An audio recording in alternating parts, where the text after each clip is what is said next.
Social engineering terminologies and techniques.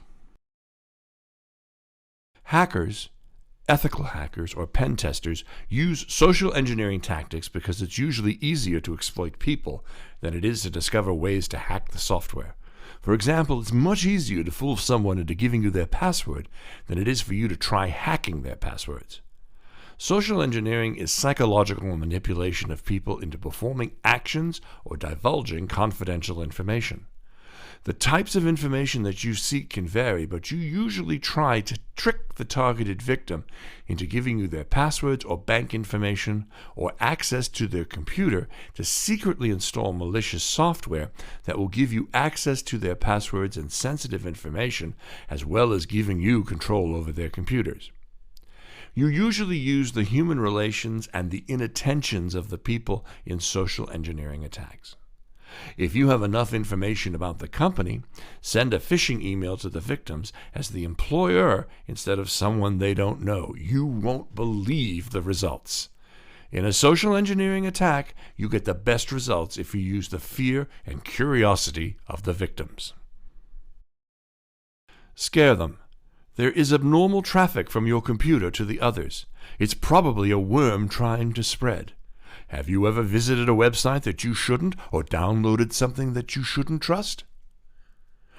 Or make them curious.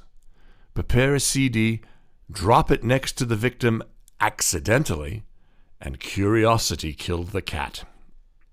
Let's explain why the human being is always under attack with the writings of Rick Ferguson, who's the Director of Security Research and Communications at Microsoft. People are always the weakest link in information security. You can deploy all the technology you want, but people simply cannot be programmed and can't be anticipated.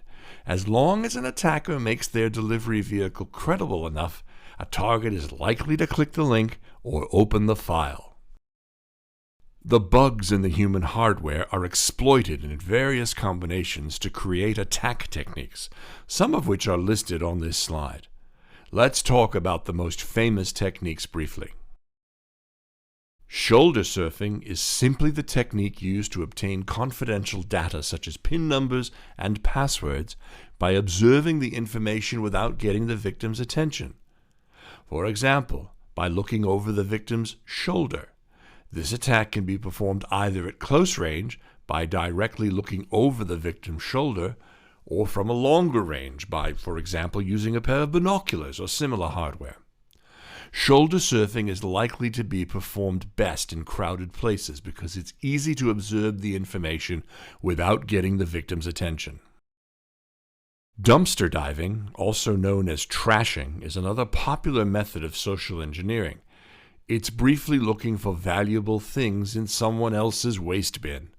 A huge amount of information can be collected through company dumpsters.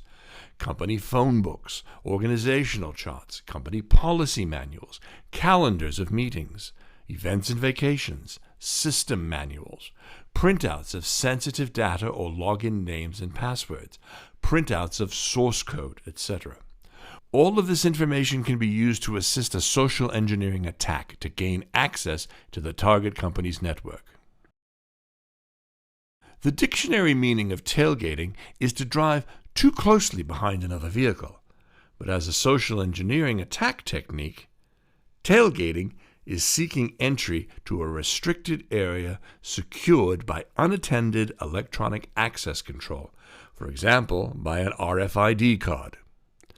In this technique, you simply walk in behind a person who has legitimate access. Following common courtesy, the legitimate person will usually hold the door open for you, or you yourself may ask the employee to hold it open for you. The legitimate person may fail to ask for identification for any of several reasons, or may accept an assertion that the attacker has forgotten or lost the appropriate identity token. You may also fake the action of presenting an identity token or the action of looking through your pockets to find your identity token.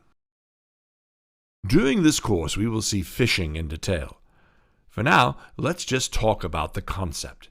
In a phishing attack, typically the attacker sends an email that appears to come from a legitimate business, a bank, a credit card company, requesting verification of information and warning of some terrible consequences if it's not provided. The email usually contains a link to a fraudulent web page that seems legitimate, with company logos and content, and has a form requesting everything from a home address to an ATM card's PIN or a credit card number. The basic goals of social engineering are the same as hacking in general: to gain unauthorized access to systems or collect information in order to commit fraud, network intrusion, industrial espionage, identity theft, or to simply disrupt the system or network. You can see different classifications for social engineering attacks. Here, we classify these attacks into 3 groups. Physical social engineering attacks. In this type of social engineering attack, the attacker tries to gather information by being physically present in the social engineering environment. If it's possible, they also observe the people using their persuasion skills or some tools to collect data. Social engineering by phone. Calling the victim. The attacker usually tries to collect some critical information about the victim. In addition, the attacker can try to deceive the victim to visit a malicious website or install a malicious piece of software as well. Computer-aided social engineering attacks. Now, in most cases, this type of social engineering attack is performed as a phishing attack. Phishing is typically carried out by email spoofs or instant messaging. It often directs users to enter personal information at a fake website. Now, the look and feel of that website are identical to the legitimate one, and the only difference is the URL of the website that they're visiting. Just like all other hacking or pen testing types, the steps of the social engineering attacks are reconnaissance, scanning, exploitation, and post-exploitation. In reconnaissance steps, you try to collect everything which will help you to perform a successful attack. Here are some examples of the information you collect. Information about the people who are related to the target company, employees, employers, subcontractors, shareholders, clients, etc. Security measures of the company, so you can look for the evasion techniques. Which internet browser is used mostly? What is the most common version of that browser? If you know this, you can prepare your malicious websites to work with that browser. Like internet browsers, you should be better in collecting the versions of the programs widely used inside the company. Versions of the Java runtime environment, PDF reader, Office tools, etc. Company-sensitive data. If you know the name of the director of the Human Resources Department, you can prepare a phishing email as if it was sent by the director. Exploitation step is the attack time. Call the victims. If you can, redirect the victims' phones to call you. Prepare websites to use the vulnerabilities of the browser widely used in the target company and force the victim to visit the website. Prepare malware and force the victim to open it. Send the malware as an attachment to a phishing email, or in an instant message, or in a promotion CD-ROM distributed in the company, or in a flash drive as a gift to the victim. Post-exploitation is deep diving. The actions of this step are to see how far you can go inside the company, accessing the most sensitive systems and information, creating backdoors for further use, etc. In addition to human weakness, system weaknesses are also used in phishing attacks. You can use the vulnerabilities of web browsers, Java applications, Office documents, web applications to compromise the target systems. Use some realistic scenarios to get the victims to run the malicious software, or prepare malicious websites and deceive the victim to visit these websites so you can collect the sensitive data from the victims. Of course, there will be some security systems used by the target company. You can use some techniques and tricks to bypass them. In general, end-user computers of a company are restricted by security systems to reach the ports except 80 and 443. As you know, these two ports are the default ports of the HTTP and HTTPS. For this reason, you should use the ports 80 or 443 for connection on the attacker side. If the target machine is behind a different private network, or the target machine's firewall blocks incoming connection attempts, then you should consider using a reverse connection. In a reverse connection, the attacker sets up a listener first on his box. The target machine acts as a client connecting to that listener. Security devices can realize there's malware inside the attachments of emails. In this case, try archiving the file several times and protect that archive with a password. Changing the extension of the file, for example, let's take a .zip file extension and change it to .zi_. That might be another try to bypass email security measures. If the email content controller blocks the IP data inside the email body, you might consider using URL shorteners. To bypass intrusion detection and prevention systems, IPS, IDS, antivirus systems, use custom payloads instead of existing payloads created by the frameworks like Metasploit. And of course, you should encode the payload before embedding it. To compromise the victim systems, we prepare some malicious software and force the victim to run the malware into their systems, so we can open a back door or steal some data or gain a session, etc. Before talking about the customer payload creation, we need to see a few terms to make the subject clearer. Most likely you already know the terms we'll talk about in this slide. If so, just jump to the next one. Malware. It's a short form of the term malicious software. It's a kind of software that's used to compromise the computer systems. It's an umbrella term used to refer to a variety of forms of hostile or intrusive software, including computer viruses, worms, trojans, ransomware, spyware, adware, scareware, and other malicious programs. It can take the form of executable code, scripts, active content, and other software. Payload, inside malware, is the portion of the malware which performs malicious action. Metasploit framework is one of the most known terms in the cybersecurity domain. As the open source subproject of the Metasploit project, Metasploit framework is a tool for developing and executing exploit code against the target machine. Even though they're depreciated and removed from Metasploit framework, I'd like to talk about MsfPayload and MsfEncode first. They're depreciated because their abilities are collected into a single tool, MsfVenom. To understand what MsfVenom does, it's better to talk about MsfPayload and MsfEncode first. MsfPayload was a command line tool that's used to generate and output all the various types of shellcode that are available in Metasploit. Using MsfPayload, you can create an executable file as well as creating a payload to embed the file. The parameters displayed in the slide give us some more about what the MsfPayload does. Most of the time, one cannot simply use shellcode generated straight out of MsfPayload. It needs to be encoded to suit the target in order to function properly. This can mean transforming your shellcode into pure alphanumeric, getting rid of bad characters, or encoding it for 64-bit target. It can also be instructed to encode shellcode multiple times. Output the shellcode in numerous formats, C, Perl, Ruby, and one can even merge it to an existing executable file. So most of the time, this tool was used in conjunction with MsfPayload. MsfVenom is the Metasploit's standalone payload generator.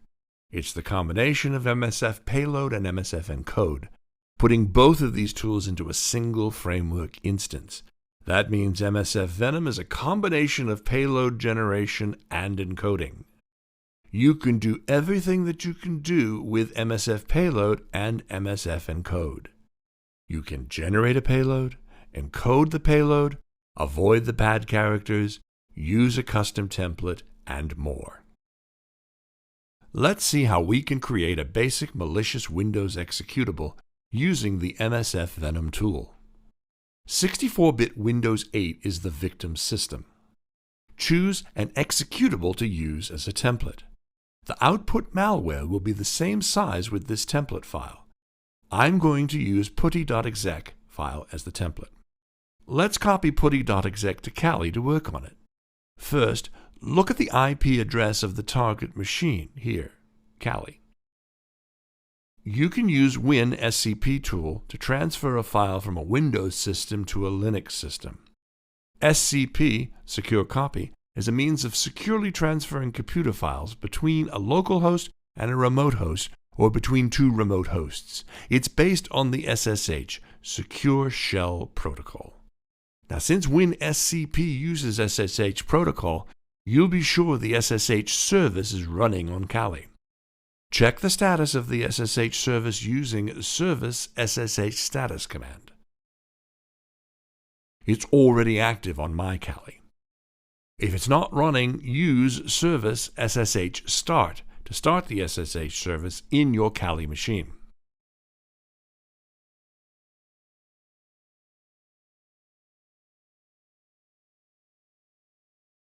If you try to log in WinSCP using root user, you may see the access denied message.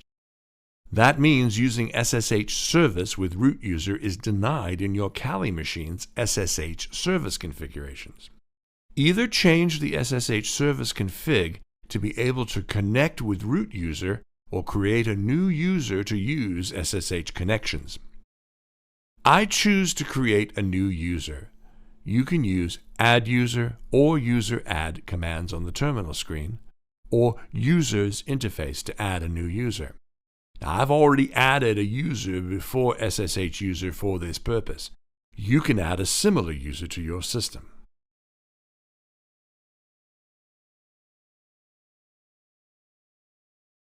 Connect WinSCP using SSH user credentials.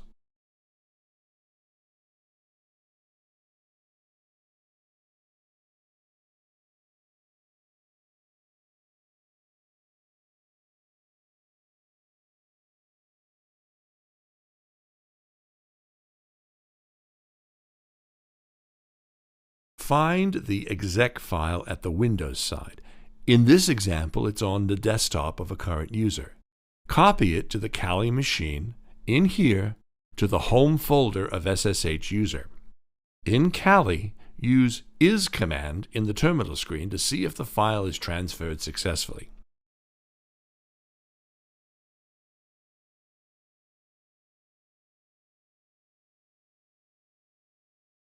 Now we're ready to create a malicious executable using the putty.exec file as a template. Prepare the appropriate MsfVenom command. The first parameter is -p, which specifies the payload used. You have to find a correct payload according to your target. Don't forget to choose a payload with the correct platform, correct architecture, correct connection method, etc.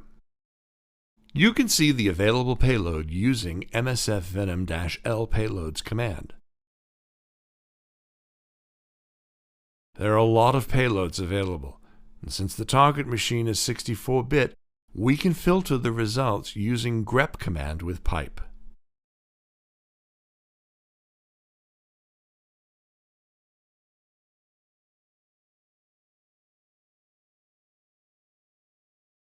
We use the Windows/x64/meterpreter/reverse_TCP payload for this example.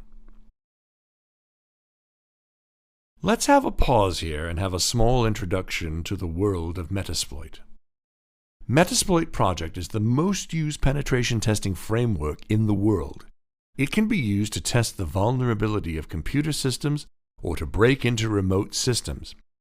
Metasploit was created by H.D. Moore in 2003 using Perl.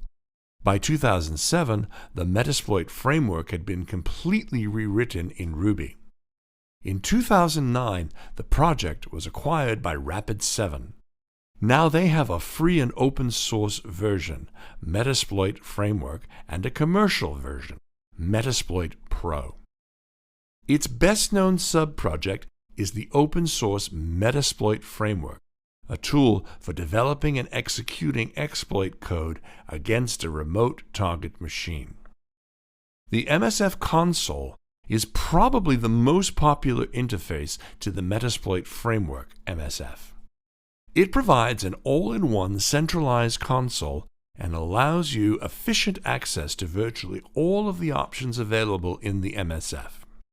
MSF console may seem intimidating at first, but once you learn the syntax of the commands, you will learn to appreciate the power of utilizing this interface.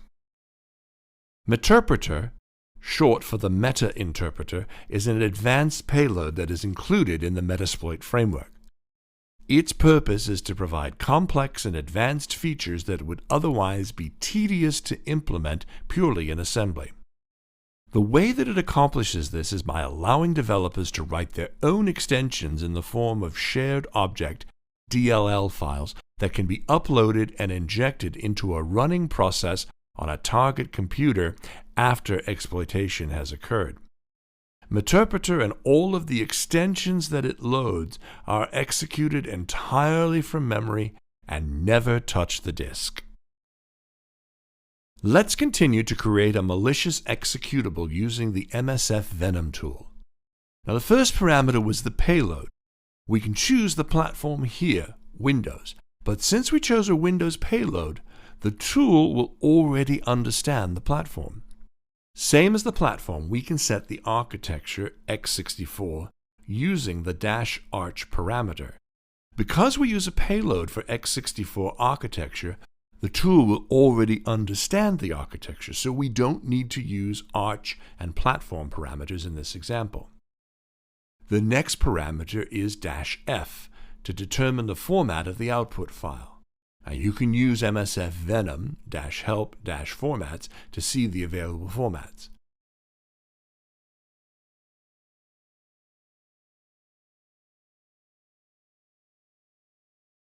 We only use the exec in this example.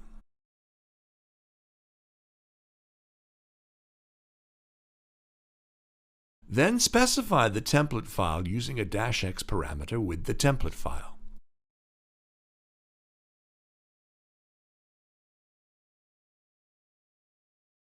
Name the output file with the -o parameter.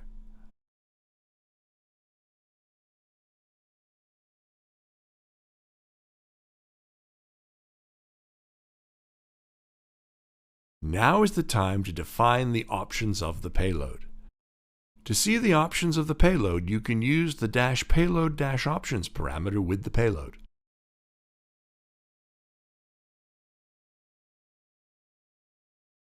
We have to define the lhost and the lport options of the payload here.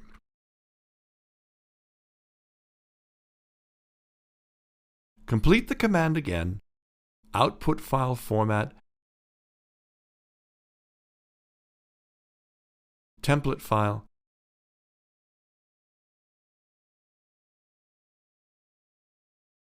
and output file name.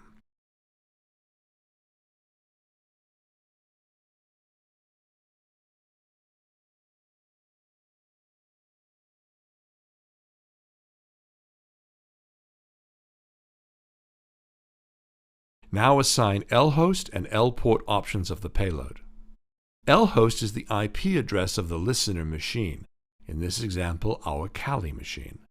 Lport is the port which will be open to listen to the sessions. Hit Enter to create the malware.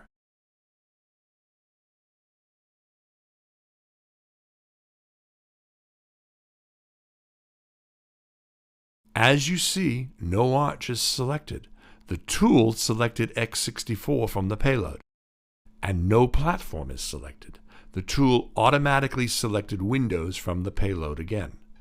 To be sure, go to the folder and see the created malware. The attacker should find a way to make the victim accept and run the malware. Let's just copy the malware to the victim's machine at the moment, and suppose that we send it as an attachment to a phishing email. First, let's try to copy the file to the Windows machine while Windows Defender is running.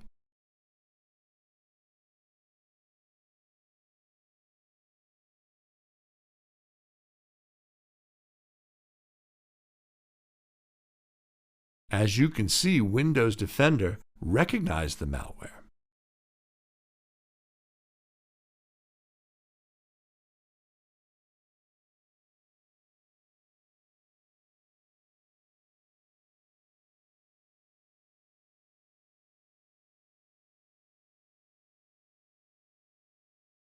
And deleted it in seconds. Can you guess why? Because we used a standard Metasploit payload which is very well known, and Windows Defender recognized it easily. To see the payload in action, let's turn Windows Defender off and send the malware again.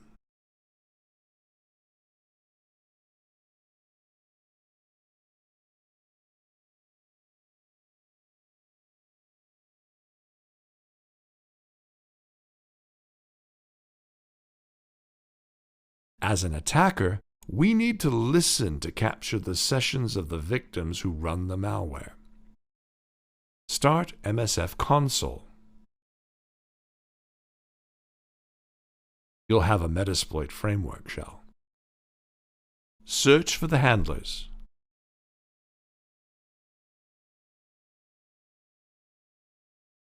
Use exploit/multi/handler for this example.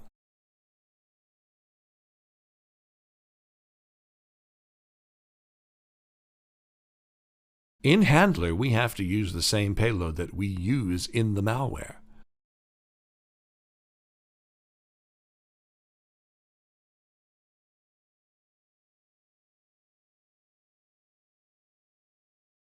List the options with Show Options command. Set the listener address and port. Since the default port is the same with the port we assigned in the malware, we can leave it as is. And run the handler, it starts to listen at that moment. Now go back to the victim machine and run the malware.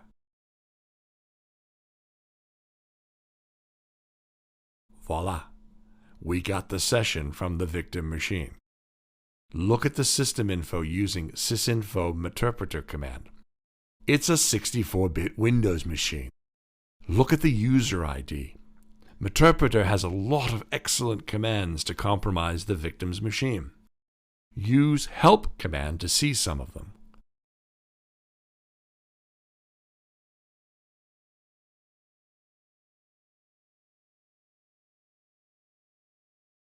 Let's take a screenshot of the victim machine.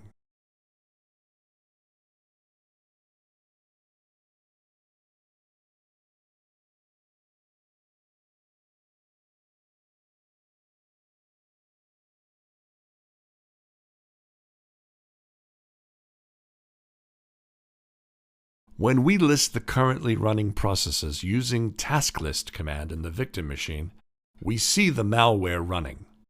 You can kill it using the taskkill command with /PID parameter.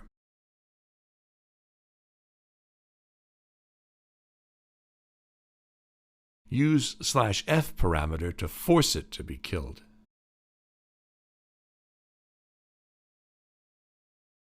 As soon as the malware process is killed, the meterpreter session dies as well. Using MsfVenom, you can create more complicated malware. Doing this, you may suppose it will not be easy for the security systems to recognize the malware. Look at the examples seen in the slide. You can use -E parameter to encode the payload. You can use MsfVenom-L encoders to see the list of encoders. With the -I parameter, you can encode the payload several times. In this example, it was 10 times. -K is used to preserve the template behavior and inject the payload as a new thread. If you use this option, the size of the output file becomes a bit bigger than the template file. But do not forget that you are still using a standard Metasploit payload. Let's take a closer look at the listener. If you use a payload with a reverse connection, also known as a connect back, you, the attacker, have set up a listener first on your box. The victim or target machine acts as a client connecting to that listener, and then finally you receive the session. Exploit/multi/handler module of Metasploit framework is used to collect and manage multiple sessions from different platforms. You can see the detailed options of the handler using Show Advanced command. If you set exit on session false, the handler continues to listen when an active session is killed. Set the same payload with the malware and set the option of the payload. If you run the handler using the exploit-J command, the handler runs in the background. When a session is opened, a message appears. Use session-L command to list the active sessions. To activate a session, use session-I command with the ID number of that session. You can use background command to send the session background. Use session-K with session ID to kill a session. If you use -K uppercase K parameter, you kill all captured sessions. Creating custom payloads. The payloads of well-known frameworks such as Metasploit are easily recognized by the security systems. The best way to avoid this is to create your own payload. There are open source and free tools to create your own malware and payloads such as Veil, Avoid with a 0 instead of an O, Syringe, FatRat, and Empire. Now you will see how to create a custom payload using Veil framework. First, let's install it to our Kali machine. If we Google as Veil Evasion, the first link will be the GitHub page of Veil Evasion. This page redirects us to the GitHub page of Veil 3.0. In the README part of the page, we see the quick installation guide. We simply follow the steps of this installation guide. Install Git if it's not already installed. Create the clone of the Veil 3.0 project.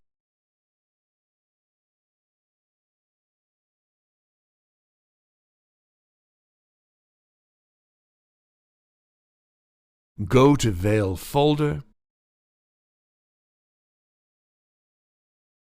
Under the setup folder, run setup.sh script with the -C parameter. And this will take a few minutes.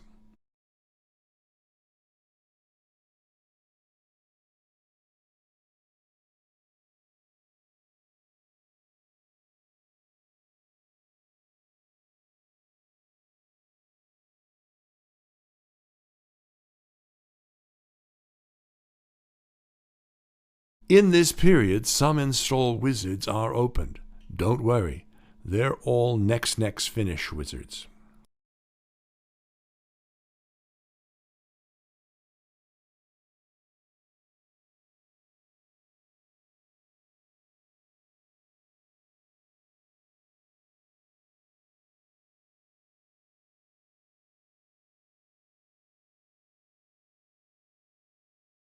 Now, let's see the Veil framework in action. Go to the Veil folder and run veil.py script.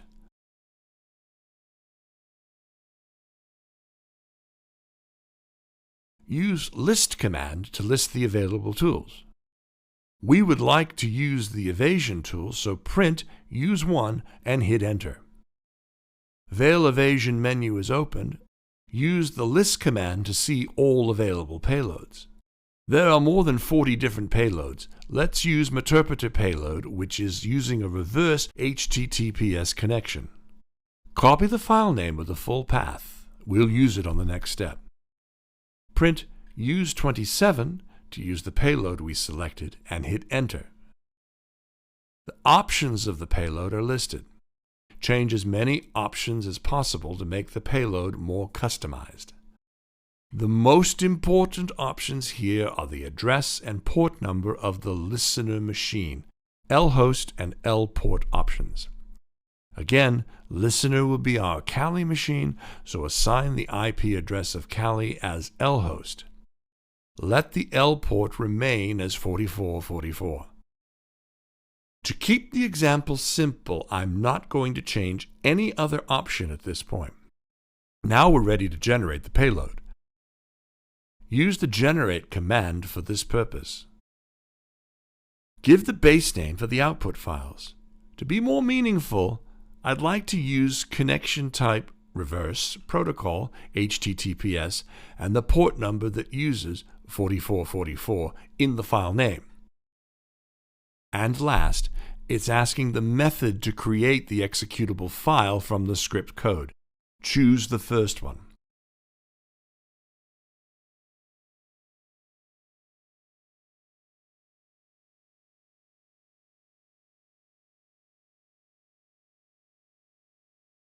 Malware is ready as a code and as an executable file, plus an RC file which is used to start an appropriate handler that uses the same options with the malware is prepared.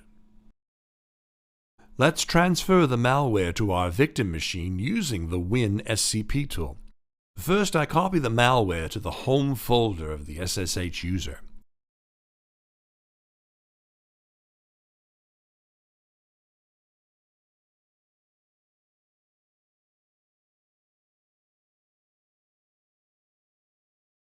You can examine the generated file using Linux file command.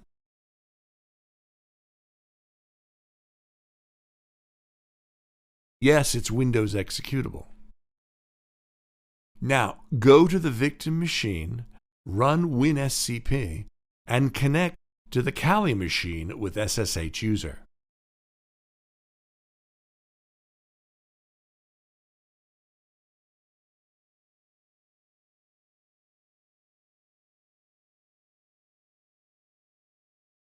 Before copying the malware generated by Veil, let's turn on Windows Defender.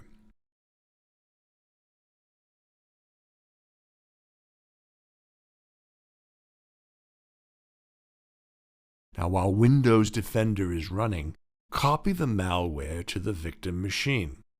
No, Windows Defender cannot recognize the malware. We successfully copied the malware into the Windows 8 system. Now at this point, as the attacker, we need to have a listener because the payload of the malware uses a reverse connection. So go to Kali, use Metasploit RC file which is generated by Veil to create a listener. Print msfconsole-r and add the RC file name with its full path. Then hit Enter.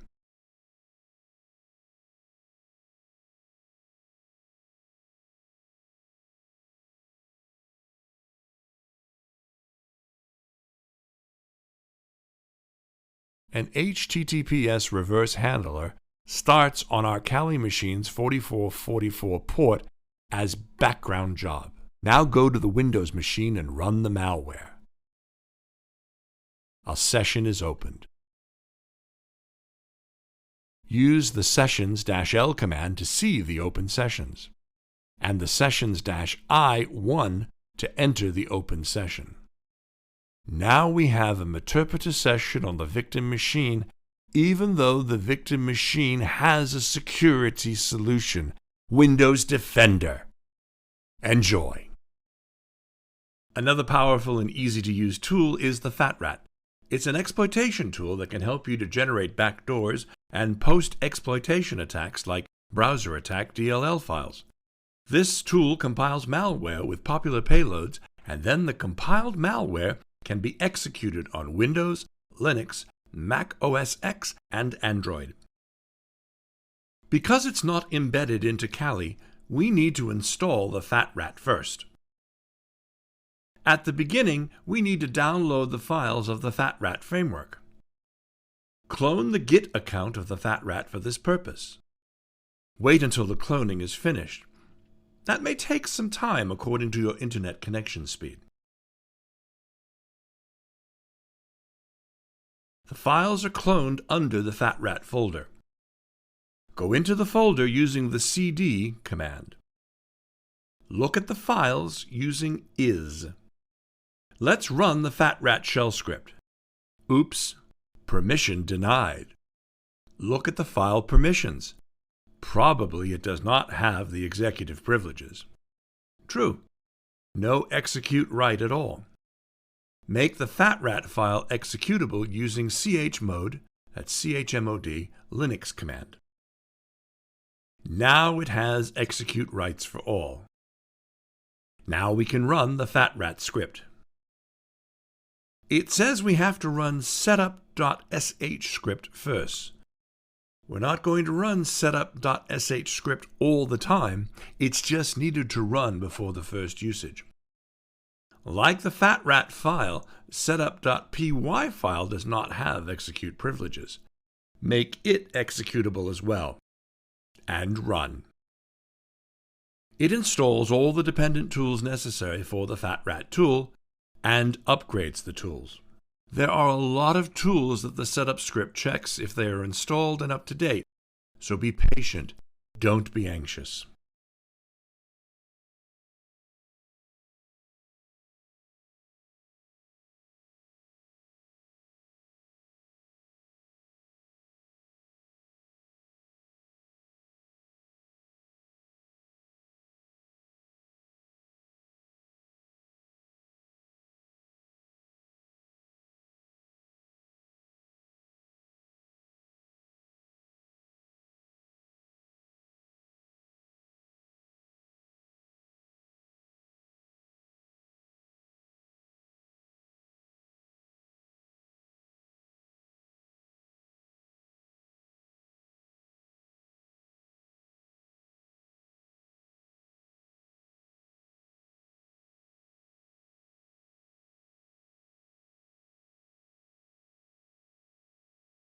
Installing tool dependencies.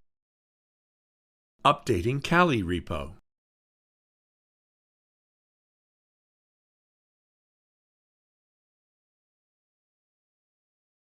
Installing MingW32 compiler. At the end of the setup, it asks if you want a shortcut for FatRat in the system. That means the setup will add FatRat into the path, so you'll be able to run it from anywhere in your terminal. Now we can run the FatRat script. It checks all the dependencies at the beginning.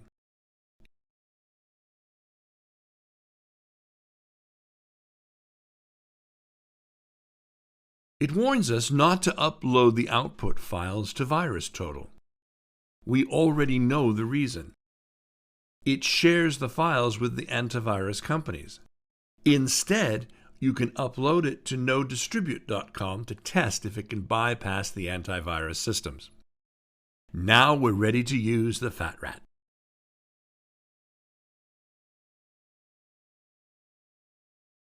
Let's try to create malware which cannot be detected by the security systems. I'd like to try to create a backdoor with the MsfVenom first. Go to the FatRat folder and run FatRat script.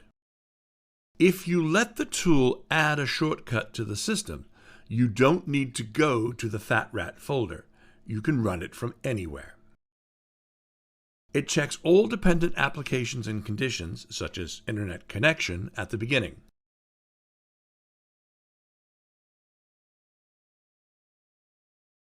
Don't upload to VirusTotal warning. Okay, there are several different methods to create backdoors using the FatRat.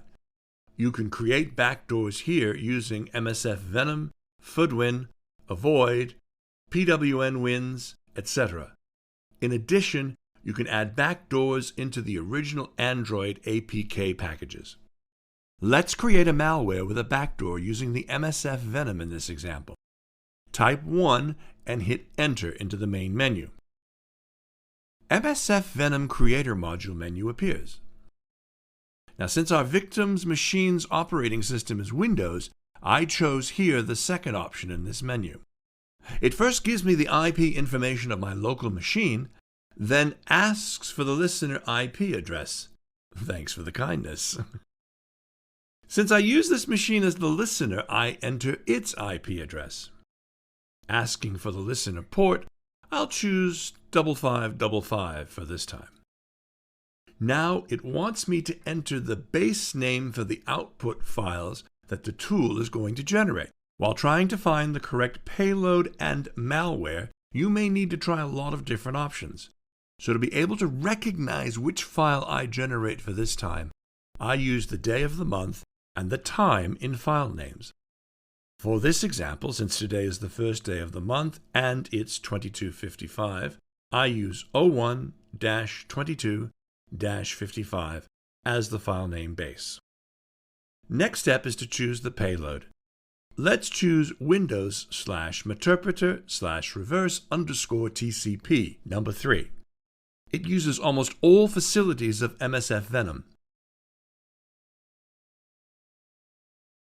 It encodes the payload with 10 iterations with Shikata_GA_NAI encoding method first, then encodes with another method 8 times, and 3 other encodings follow.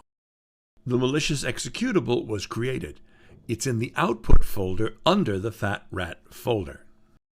Now, let's go to the victim machine and transfer the file using WinSCP. Connect to your Kali machine. Remember, SCP protocol uses the SSH, so be sure that the SSH is running in Kali. My Kali's SSH is serving from 443. Don't ask why. Okay, we connected. Go to the folder in where our file is. Root, FatRat, output, and here it is. Drop it and drag to the desktop of the Windows system. But first, let's start Windows Defender and see if our malware is able to avoid it or not. Okay, it's already running. Now let's transfer the malware into the Windows system. Oops, our malware is detected by Windows Defender and deleted in a few seconds. Anyway, there are always some computers which do not have any security protection. Let's examine our malware if it works on them. Go to Settings, Administrator pane, and uncheck the Turn on this app checkbox to disable Windows Defender, and press Save Changes. Now, drag the malware again and drop into the desktop. Before running the application in the victim machine, let's think about the hacker side. Are we ready as a hacker? What do we need to connect to the back door if the malware succeeds? Well, sure, we don't have a listener at the moment. Go to Kali machine to start a listener. Start Metasploit Framework console using msfconsole command. While Metasploit Framework is starting, I look at the information of the backdoor in the terminal where I create it to make sure the payload is the one I used.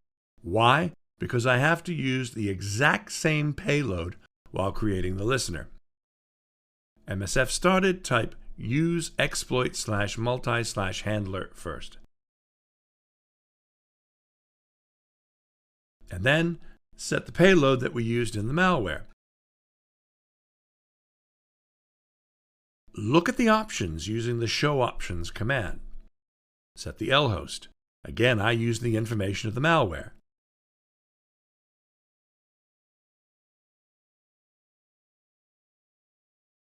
Set the port, which was 5555 on my malware.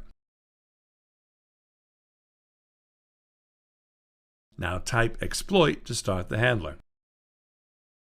Go to the victim machine now and run the malware we copied a few minutes ago. Turn back to Kali, you see that a Meterpreter session is opened. Once again, the victory is ours. But wait a second. Windows Defender on Windows 8 has detected our malware. We should find another way to create an undetectable malware. This time, I'd like to create a malware using pwn-wins, the option 6. We are now in the main menu of the FatRat tool. Type 6 and hit Enter to use pwn-wins to create the malware at this time. PWN module menu appears. There are different options here to create an exec, batch, or PDF file. I'd like to use the second option to create an executable malware. Now, when I type 2 and hit Enter, it gives the IP information of my system and asks for the listener host. Enter the L host, the IP of your Kali, and L port. This time I use 6666. Use whatever you want. Base name for output files, I use the same format, 01-23-02. Again, I choose the third payload, reverse_TCP,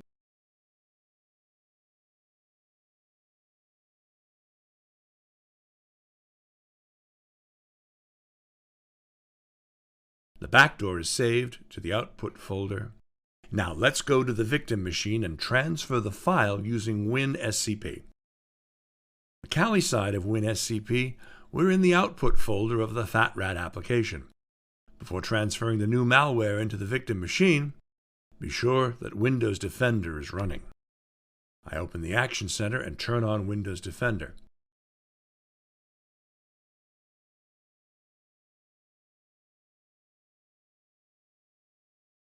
Okay, it's running. I can transfer our new malware now.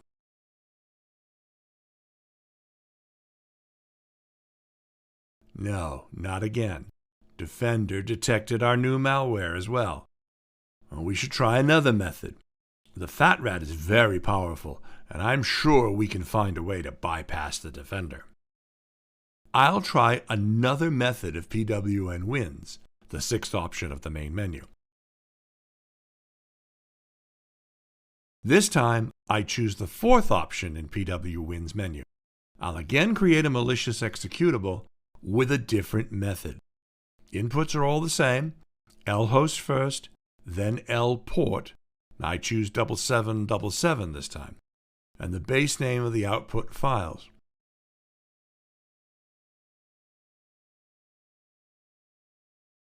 I chose the reverse TCP as the payload, the third option.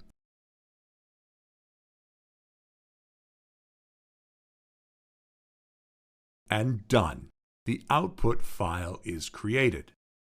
Let's go back to the victim machine, refresh the Kali side of WinSCP, and drag the newest malware and SROP into Windows Desktop.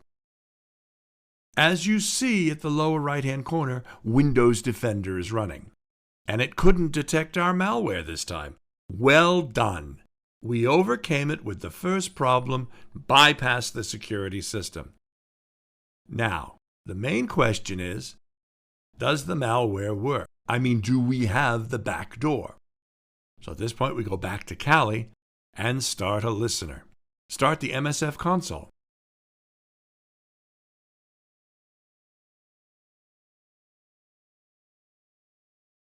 Type use exploit/multi/handler to use the handler. Set the payload, the same one we used in the malware. To be sure, I prefer to copy the payload from the FatRat terminal and paste it. Set lhost, the IP address of Kali, and lport. Remember, that was 7777.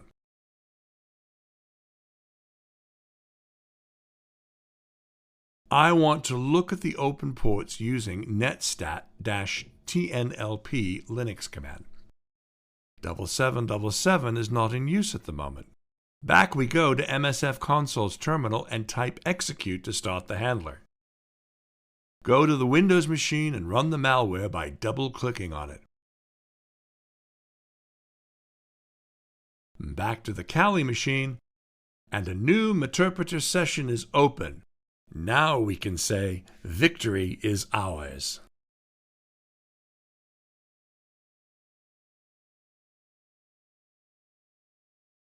You may face some problems while installing a new tool. I'd like to show you what to do simply on an example case that I faced during the installation of the FatRat tool. When I installed and ran the FatRat, it gave an error message and I couldn't run the tool. Looking at the logs of the FatRat, I saw the error message that says no module named names. Honestly, I have no idea what that is. I opened the Google and typed the FatRat no module named names. Clicked the first link, which was the issues page of the GitHub account of the FatRat. I did what the Peterpt said and overcame the problem. Embedding malware into the documents. It's very common for malicious software to be embedded in a widely used document, such as a PDF or Office document. Let's look and see what Metasploit framework has for this purpose. In MSF shell, and you already know how to open the MSF shell, simply type MSF console in the terminal screen of Kali. If you search for Adobe in PDF words, you see that Metasploit framework has 2 exploits to embed a malware into a PDF file. And thankfully, the ranks of the exploits are excellent, which means they will work very good and stable in the ideal circumstances. Of course, you need an appropriate payload for the exploit. When you look at the options of the exploit using show options command, you see that the target of the exploit is Adobe Reader with versions 8 or 9, which is running Windows, XP, Vista, or 7. When you gather information about the target company, you'll probably find this information: which operating systems are used, which readers are preferred, which versions are used, etc. Suppose that you don't have any clue that the target operating systems and/or readers are used in this company. Still, isn't it worth it to try? Now is the question: can you find any device running an old version of operating system and an old version of the reader? The answer is of course. Do you remember the WannaCry ransomware attacks? The attack affected more than 300,000 computers across 150 countries, including the UK's NHS health systems. The malware was using a vulnerability where Microsoft had already released a patch for it 2 months before the WannaCry attack. But the attack affected hundreds of thousands of computers because they are always out of date. If you can find a few machines that fit these conditions, it might be enough for you to hack the entire company. The next step is to set the options. Set the template PDF file in file name. If you don't, Metasploit framework will use its own template. Set the output PDF file name, file name. If you don't, Metasploit framework will name it as evil.pdf. Now set the options of the payload you choose. If you choose a reverse HTTPS interpreter payload like me, set the IP address of the listener, lhost. Set the listener port if you don't want to use the default one, lport. And when you're finished setting your options, you can use exploit or run commands to generate the file. Now you must bring the file and computer users, I mean victims, together. Send the file in a phishing email. Copy the file in flash drives and give them as gifts. Write the file in CDs and spread them in the company if you can, etc. By merging a malicious PDF with another arbitrary PDF file, you can make it more difficult for antiviruses to recognize it. In the first picture, a Windows/Meterpreter/reverse_TCP payload embedded PDF file is scanned in virustotal.com. No obfuscation or customization was performed, so 30 of 47 antivirus programs detected it. In the second pic, a custom payload using Windows/Meterpreter/reverse_HTTPS payload of Metasploit was created by Veil and embedded into the PDF file. 17 of 47 antivirus programs detected the malware. In the third picture, the document used in the second picture was merged with a clean PDF file. In this time, Only 10 of 47 antivirus programs detected the malware. Just like embedding a malicious code into a PDF file, you can easily embed a malicious macro code into an MS Office document such as MS Word. To create a malicious Word document, we should prepare a macro code and the payload which is used by the macro. Let's prepare a malicious Word document using the Metasploit framework and Veil framework.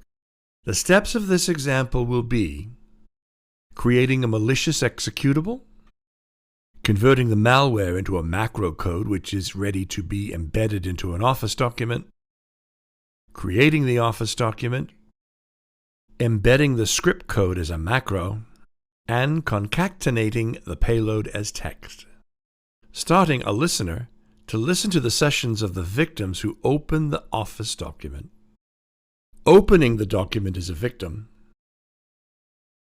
Collecting the session as the attacker. Now let's do it. First, create a malicious executable using Veil. I'll take it faster now because we've already done this before. To remember, please refer to our Creating Custom Payloads with Veil lecture. Choose List in the main menu. Type Use One to use Evasion tool. Type List to list available payloads. Let's use Payload 27. Setting the listener host is enough at the minimum.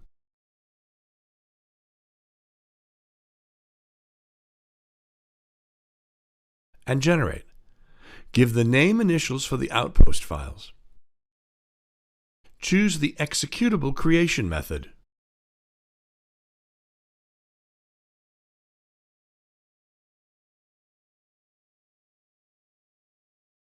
Okay, malicious executable is created.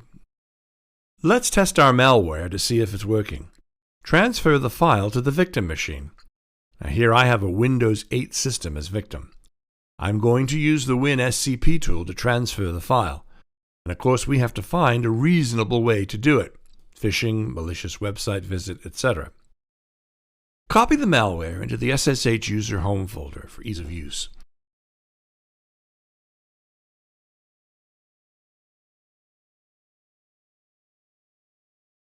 Run WinSCP. Connect to the Kali machine.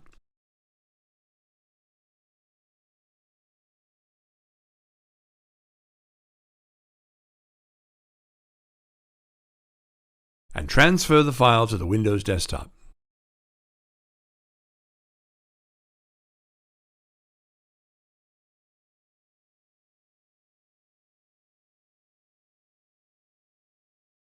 Start a handler to collect the session.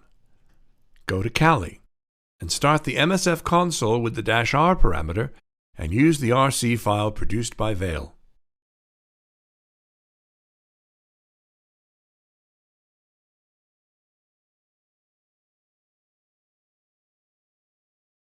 Handler started is at the background.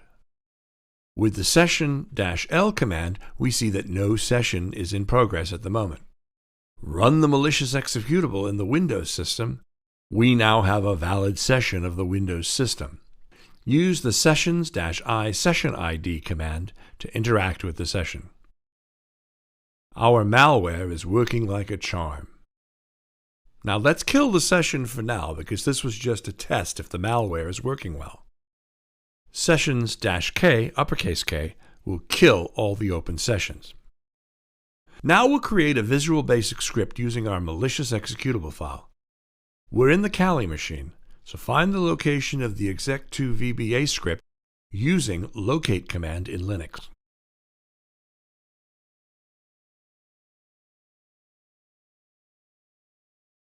Go to the folder.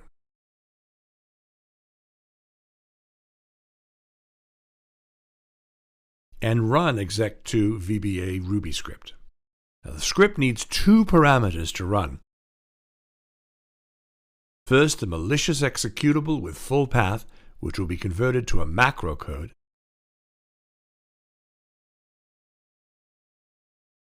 Second, the name of the output file.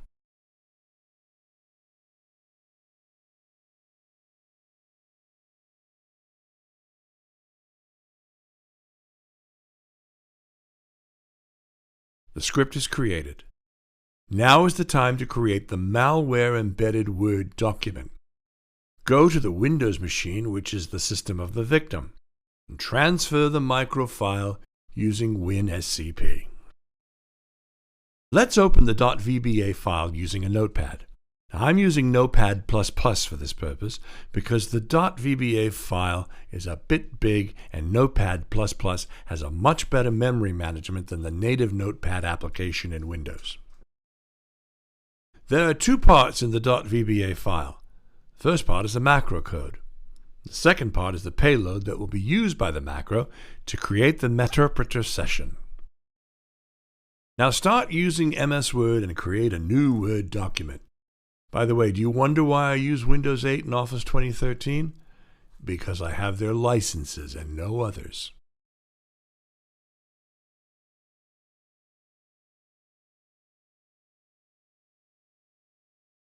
Create a macro.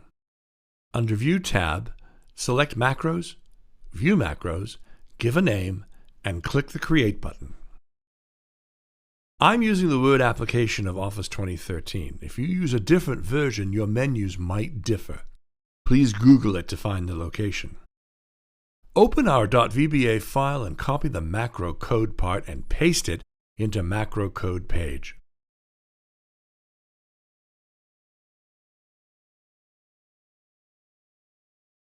Save the changes and close the page. And we have malicious macro codes inside the document. Now we still have to embed the payload into the document.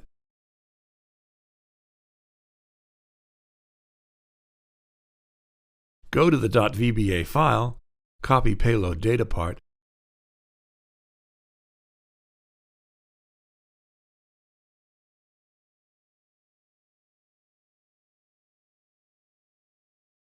and paste it into the Word document. We have quite a big payload, and I confess it's bigger than I expected. This is because we used Veil to create a custom malware, and we chose Meterpreter, which is a complex one. Wait until the paste is finished. It could take 15 to 20 seconds. To make the document seem like a regular document, you can shrink the font size, for example, make it 1. And you can make the font color of the payload white. Then save the file.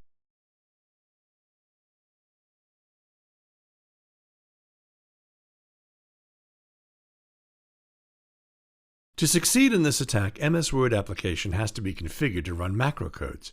In MS Word, all macros are disabled by default, so you have to convince the victim to enable the macros as well. In File menu, select Options. Select Trust Center. Click Trust Center Settings button and tick Enable All Macros option. Click OK at the lower right corner. Now we have a macro-enabled MS Word. Be sure the handler is running at the moment. Open the Word document we created. It may take some time because the document is a big one.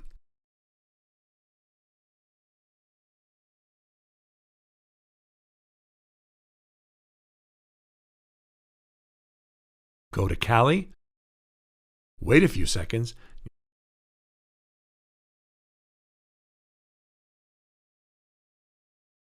you'll have a new session for the victim system. Congratulations!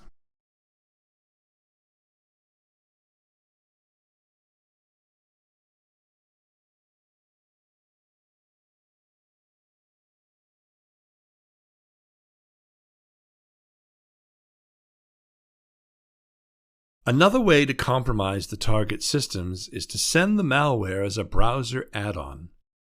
You can use Metasploit Framework to prepare malicious Firefox add-ons and serve them from a server. Select the exploit and the payload, then set the options. When you run the exploit, it starts a handler as well as an application server to release the add-on. As soon as the victim allows you to install the add-on, you'll have a session of his or her system. Let's see how to prepare and use malicious Firefox add-ons. In Kali, start the Metasploit framework using MSF console command in the terminal screen.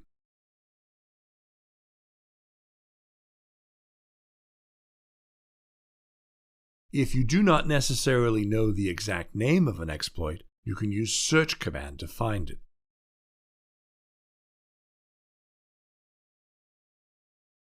Use the exploit with the use command.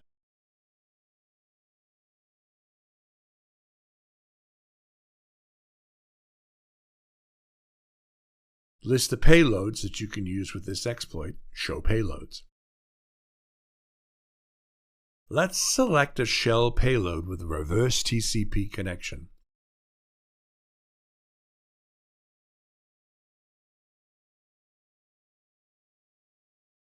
Now look at the options of exploit and payload using the show options command.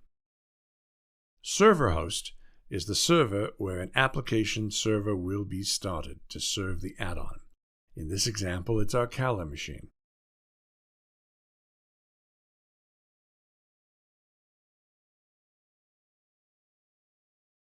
Server port is the port that the web application is served. You can choose 80, which is the default port of the HTTP protocol. URI path is the path of the payload.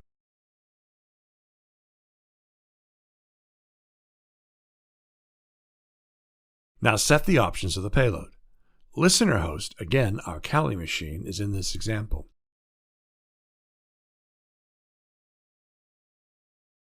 Listener port is 4444 by default. You can change it if you want. Now we are ready to run the exploit. When you run the exploit, a reverse TCP handler on port 4444 and an application server serves on port 8080 is started. Let's test if the application is alive. Copy the URL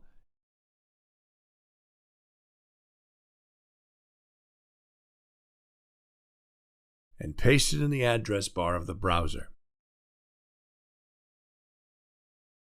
It seems everything is okay. In Windows System, which is the system of the victim, run the Firefox. This is the Firefox version 57. Now we're going to send a phishing email which contains a link to the add-on we prepared. In this example, I used the yopmail.com service to send the phishing email to the victim.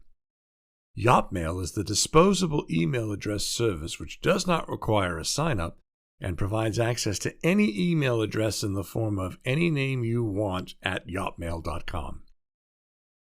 In the attacker system, Kali, prepare the phishing email and send it to the victim.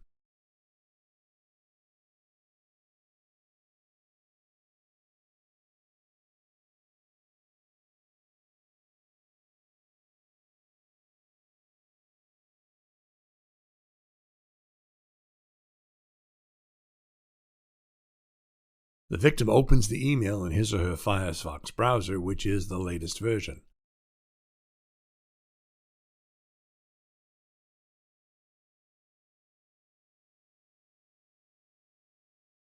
When the victim clicks the link, a warning message which says Firefox prevented this site from asking you to install software on your system appears. If you click the install link directly in the website, nothing changes. You're not allowed to install the add-on. Starting from version 41, Mozilla decided to allow plugins only if they're signed and verified by Mozilla. But don't worry, you'll probably find systems that use Firefox older than version 41. Let's repeat our test with an older version of Firefox. Download an earlier portable version of Firefox.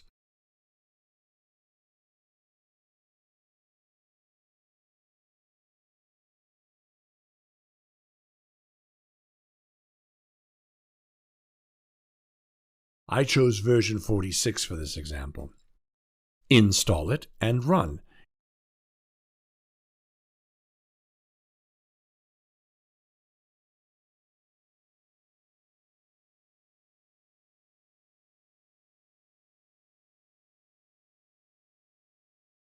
You are now using Firefox version 36. Go to the mail service of the victim.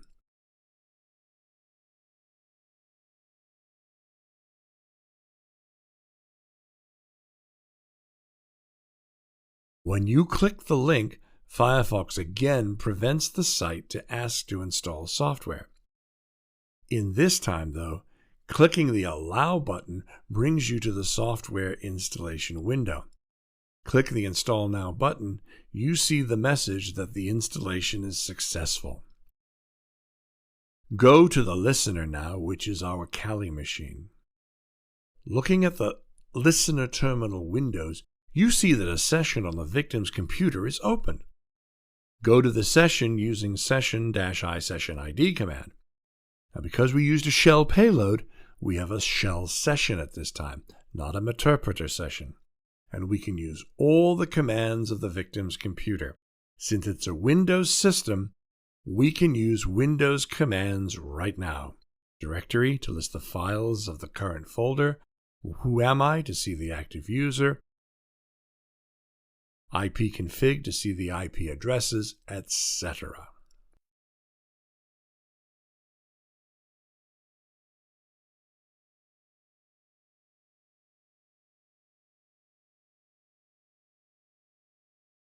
The first question, what is PowerShell?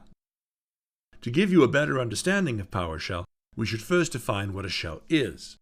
In computer science, a shell is a user interface that gives you access to various services of an operating system. A shell can be command line based, or it can include a graphical user interface or GUI. Windows PowerShell is a shell developed by Microsoft for the purposes of task automation and configuration management. This powerful shell is based on the .NET framework, and it includes a command line shell and a scripting language. Why PowerShell? PowerShell is a very powerful tool that offers tremendous benefit for querying systems and executing commands, including on remote machines. However, it's easily used for malicious purposes because it falls under the radar of traditional endpoint security products. PowerShell gives the bad guys a lot of power because it's part of the native Windows operating system, which makes it difficult for security teams. What is Empire Project? With their own words, Empire is a pure PowerShell post-exploitation agent built on cryptologically secure communications and a flexible architecture. Empire implements the ability to run PowerShell agents without needing PowerShell.exec. Rapidly deployable post-exploitation modules ranging from the keyloggers to mimikatz and adaptable communications to evade network detection, all wrapped up in a usability-focused framework. Since the Empire project is not embedded into Kali, we need to download and install it. PowerShellEmpire.com is the official site of the team who created the Empire project. It's a very handy website full of documents and demos. However, as of this video capturing, it's in its early days of 2018. The documents need to be updated according to the latest version of Empire Project.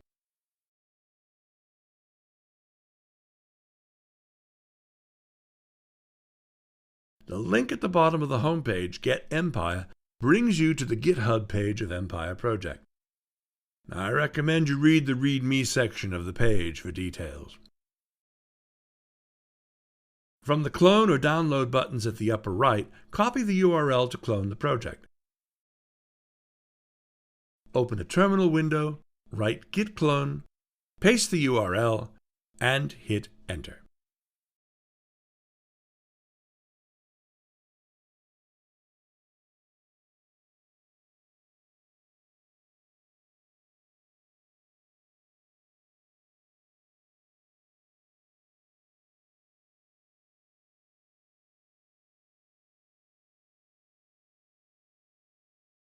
Now the files of the Empire project are being downloaded to our local. When the download finishes, go to the Setup folder under the Project folder, Empire, using cd Linux command. Run /install.sh. The project and all the required packages are being installed in this moment. Be patient. It could take a few minutes.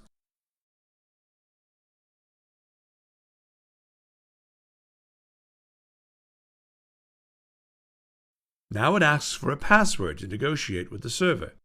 You can enter a password, or if you hit enter directly, it'll generate a random password for you. As soon as you hit enter, the setup is complete. Now use the cd Linux command to go back to the project home folder. And type /empire to start the tool. Welcome to the Empire. Let's see the Empire in action. Empire has its own shell-like command line interface.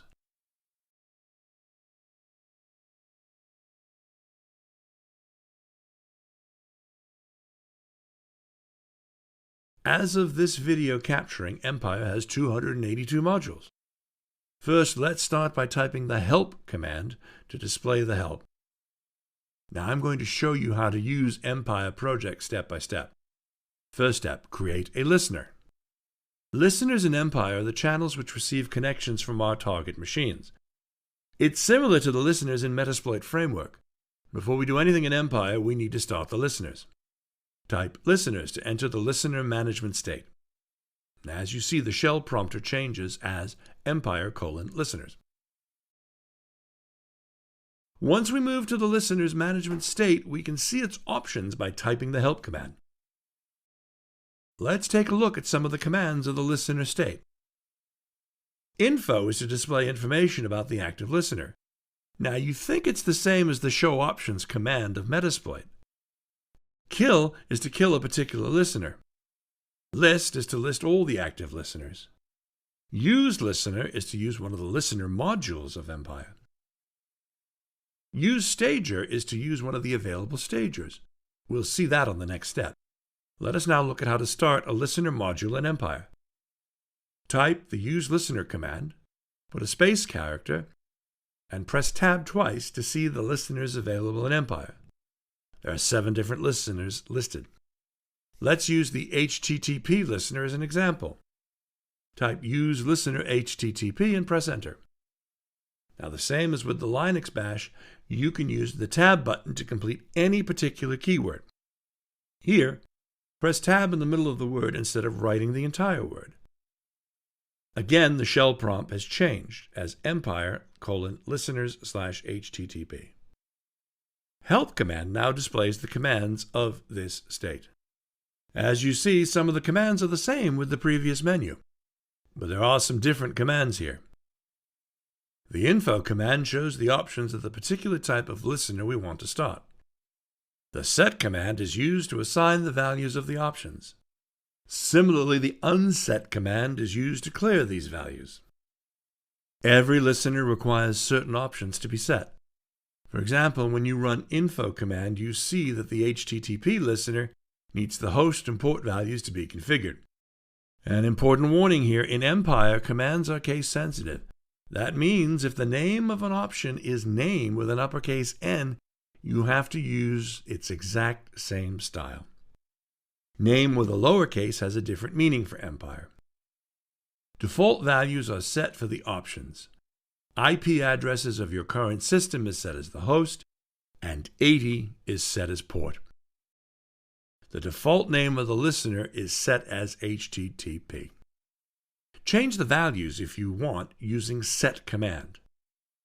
I want to change the listener name as my HTTP listener.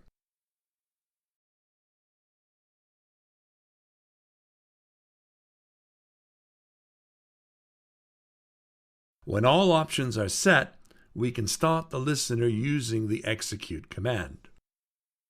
When we go back to the main menu using the main command or back command twice, we see that we have now one active listener. The second step is using stagers. Now, in here it's better to explain the stager and stage concepts of the exploitation world. Stagers set up a network connection between the attacker and the victim and are designed to be small and reliable. Stages are payload components that are downloaded by stager modules. The various payload stages provide advanced features with no size limits such as interpreter, VNC, injection, or shell. Stagers in Empire are used to set the stage for the post-exploitation activities. They're similar to payloads, which are used to create a connection back to Empire. Type use stager, put a space character, and press tab twice to see all of the available stagers. Let's start the launcher stager as an example. A stager will generate a command ready to launch in command line terminal CMD. Type use stager multi/launcher command to load the stager. Shell prompter changes as the name of the stager we chose. If you type help now, you see the commands of the stager state. Use generate or execute to generate a stager. Set and unset to set and unset values to particular options. Interact to interact with a particular agent which is normally used when there are multiple listeners. Type info to see the information about the stager and the options to be set. Now let's set the options to be able to generate the stager. We need to set a listener in order for the stagers to be able to communicate with Empire. In the last step, we already created a listener. Let us set this listener for our launcher stager. Type set listener my HTTP listener for this purpose. If you gave another name to your listener, use that instead of my HTTP listener. And once again, don't forget that Empire is case sensitive. Leave the other options as default for now. Run execute or generate command to generate the stager. The stager has created a command ready to be launched in the command line terminal. The third step, using agents. When we set the stager to our target system and the machine engages with it, we get a reverse connection back. This is known as an agent. In our example, let's run the generated command into the victim's command line terminal window. Now, there are a few different methods to start a terminal screen in Windows OS. You can press Windows plus R to start the Run dialog box, type Command in the dialog box, and hit Enter. Or you can type Command CMD in Windows Start menu. Windows will find you the tool. Or you can try to find the Command Prompt tool inside the All Applications menu, which I honestly don't remember. Copy the generated command, paste it in the command prompt of the victim's system. Command prompt disappears when the command is executed. Go back to Kali. As you can see, we have a new agent. Type main to go back to the main screen of Empire. We see that we have an agent. Type agents to go to agents. Use interact command with the agent ID. You're now in a session of the victim system. Type help to see the commands you can use.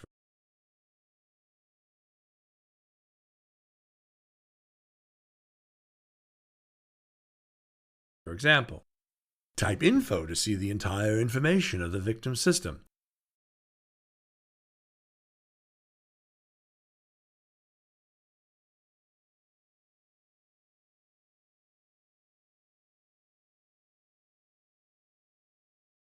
Or type SC to take a screenshot, etc.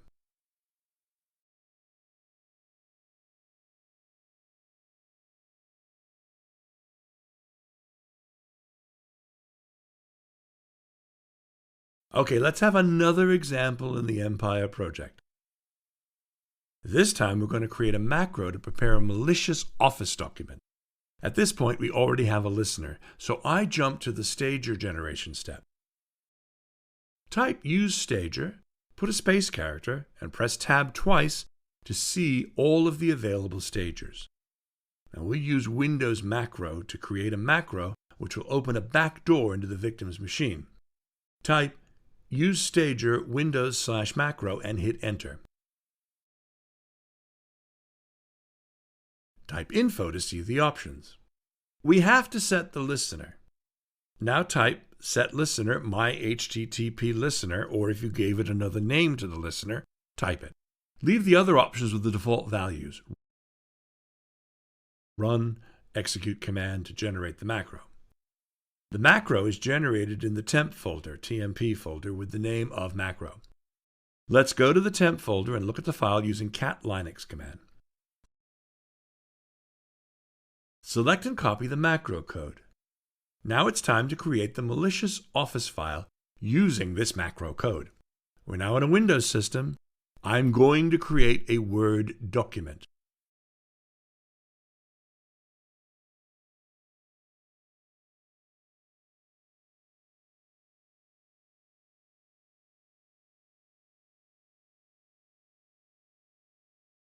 Open a new document from the View tab. Open Macro window.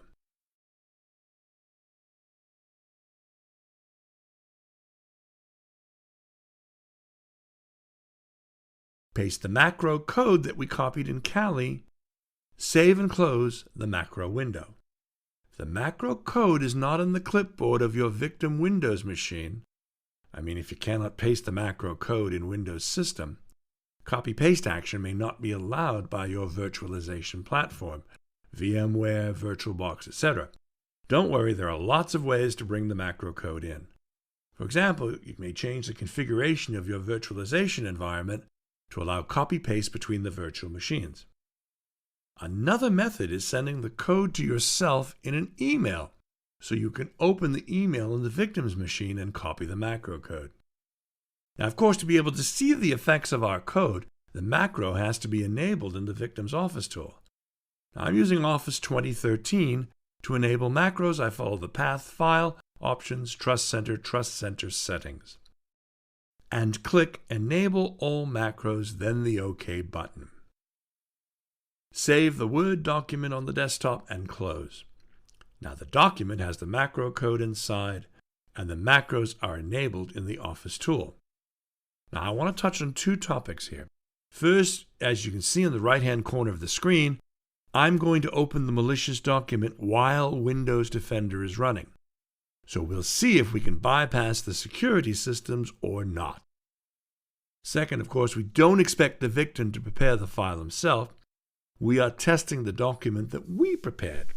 Sending it to victims and convincing them to open the files is another case. Now open the Word document. Seems everything's fine. Something abnormal doesn't appear. Let's go to our Kali system. As you see, we have a new agent initialized. Go to the main menu using main command. There was one agent at the beginning. Now we have two of them. Go to agent state using agent's command. The second one is our new session, which started when the victim opened the Word document.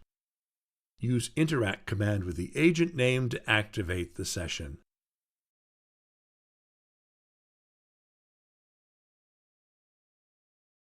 Now, the victim machine is in your hands.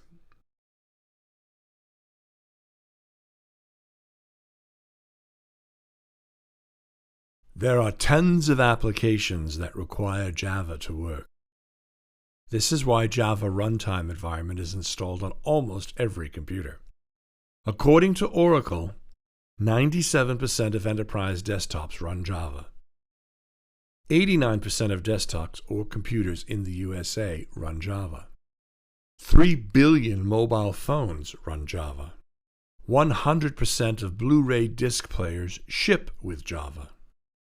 And 125 million TV devices run Java. In the 2010s, there were several numbers of exploitable Java vulnerabilities found. Most of them were allowing the attackers to execute remote codes in the victim's systems. Because almost every IT system has Java, and several critical zero-day vulnerabilities have been found in the recent years, exploiting Java vulnerabilities on the client side is quite popular. When you search for Java in Metasploit framework, you find a lot of exploit written for Java vulnerabilities. Some of them are seen in the slide. Let's see one of them in detail. The exploit module displayed in the slide abuses the JMX classes from a Java applet to run arbitrary Java code. Additionally, this module bypasses default security settings introduced in Java 7 Update 10 to run unsigned applets without displaying any warning to the user. To use the exploit, run use command with the full exploit name. Set the options of the exploit and run it using exploit or run command.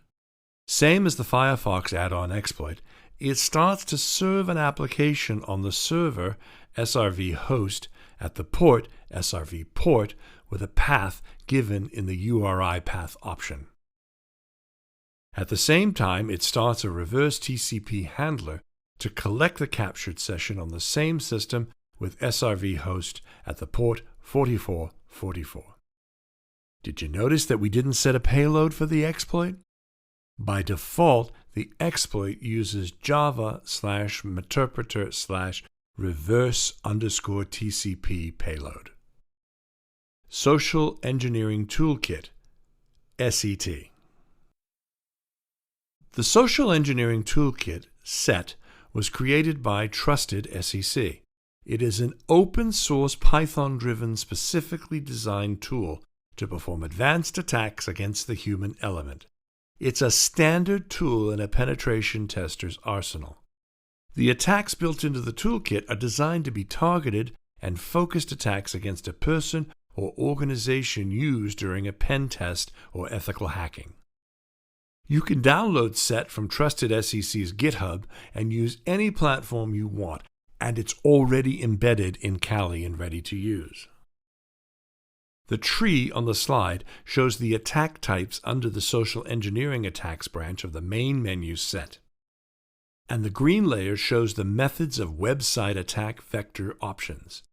I mean, there are many more methods and attack vectors in the toolkit. Let's see one of the attack methods of the Social Engineering Toolkit, Credential Harvester Attack. In this attack, first we should choose a website which has a login sequence that the victims often visit. The toolkit prepares the clone of that website and serves it at the server. Our trap is ready and starts to collect the inputs of the victims. When a victim visits our website, he or she will face exactly the same page that he or she visits often. The victim enters the credentials and we collect them. Let's do it together. Social Engineering Toolkit is installed and ready to use in Kali. It's defined in the path so you can start the toolkit anywhere using set toolkit command. Choose Social Engineering Attacks option in the main menu, that's number 1. As the attacked vector, select Website Attack Vectors, that's number 2. And our attack method is the Credentialed Harvester, number 3. This menu is the list of the phishing website creation methods. Let's choose Site Cloner, number 2. We need to have a website where the victims visit and log in often. I want to find a login page for the NHS. Googling for NHS and login keywords,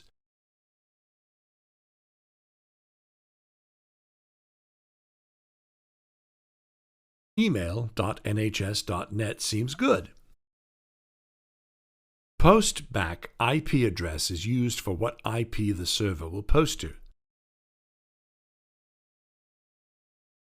Now this is the URL to clone. I use email.nhs.net.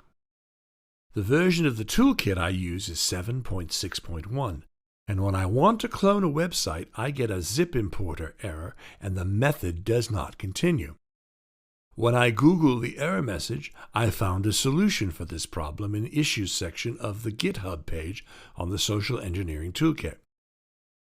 Go to /etc/ctoolkit/set.config file.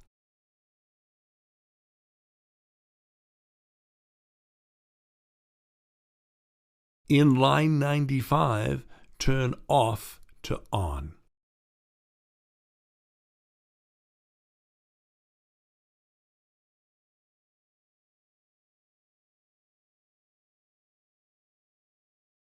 And save the file before closing. Now run the SE toolkit again. Follow the menus again, 1, 2, 3, 2.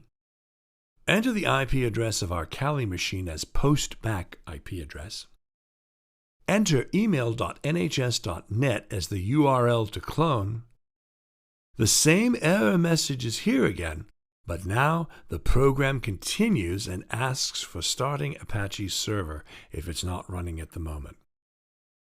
Answer Y for yes, and the trap is ready.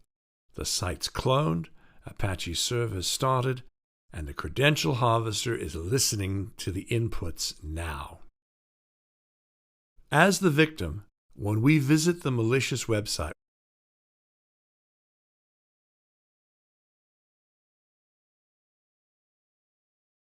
we will see exactly the same page with email.nhs.net. Enter the username and password, click Sign In. Our malicious website redirected the victim to the original page, email.nhs.net. It's a good idea. The victim will not be in any doubt about the fraud. Turn back to the attacker system, Kali, and you'll see the credentialed information entered by the victim. You can leave this command window. Everything is still running and logging under your web directory path /var/www/html.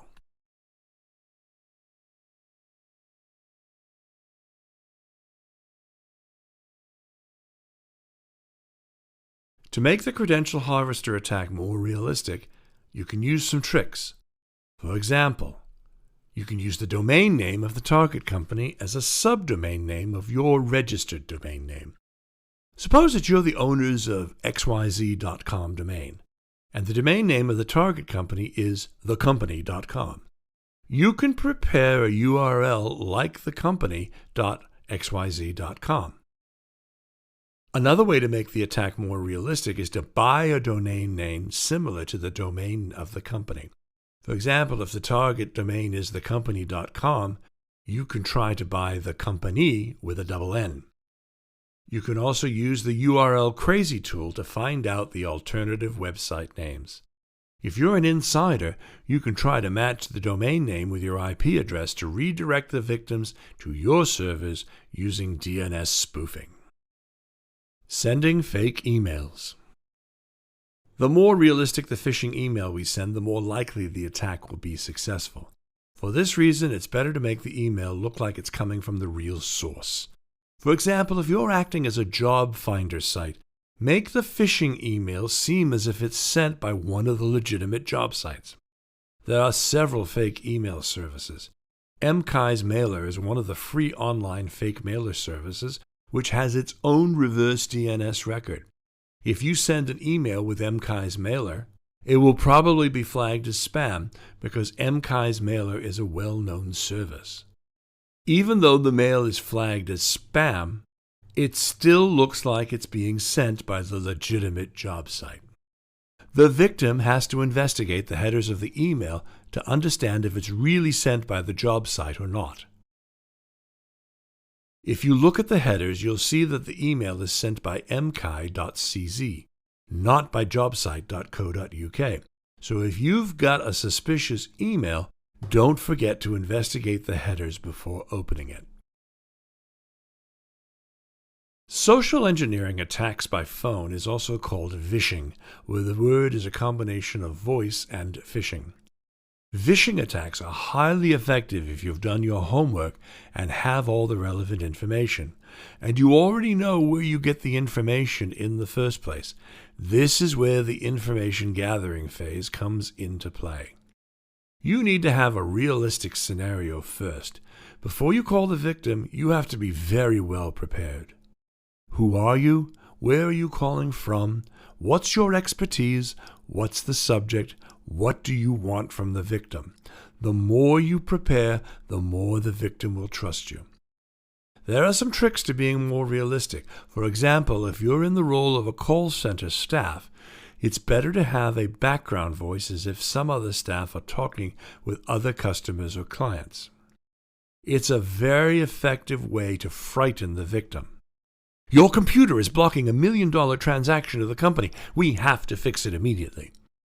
Have you recently visited websites that you should not have visited? Here then is the real-world social engineering test that we performed in one of our pen tests. According to the scenario, We are an IT department staff and want to make sure if all the employees got the critical security update of the corporate email service. The critical points of the attack are as follows. First, introduce yourself as one of the personnel from the IT department.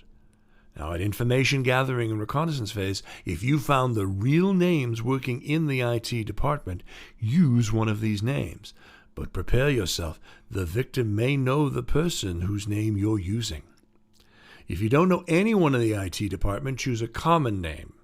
What's the most common name in that country? Second, make the victim nervous about his or her mistake. The words critical and security are important. You should have got the update up to now, but you haven't? Third, gain the trust of the victim. Don't share any information with me or anyone else. Security is important. Give the IP address of your malicious website. Because you share the URL on the phone, don't try to find a URL similar to the company's webmail service. IP is good, but it's not understandable. Since the victim manages the steps him or herself, he or she has no doubt that the operation is secure. The victim visits our website, which looks like the webmail service of the company, and downloads our backdoor as the security patch. The success rate of this test was 90%. In this course, you learned the terminologies and definitions of social engineering, basic social engineering techniques, social engineering types and the steps of the social engineering tests, how to bypass security measures, how to create malware, how to create custom payloads to use inside the malware, how to embed the malicious code into the documents, the social engineering toolkit, and social engineering via phone, also known as Vishing.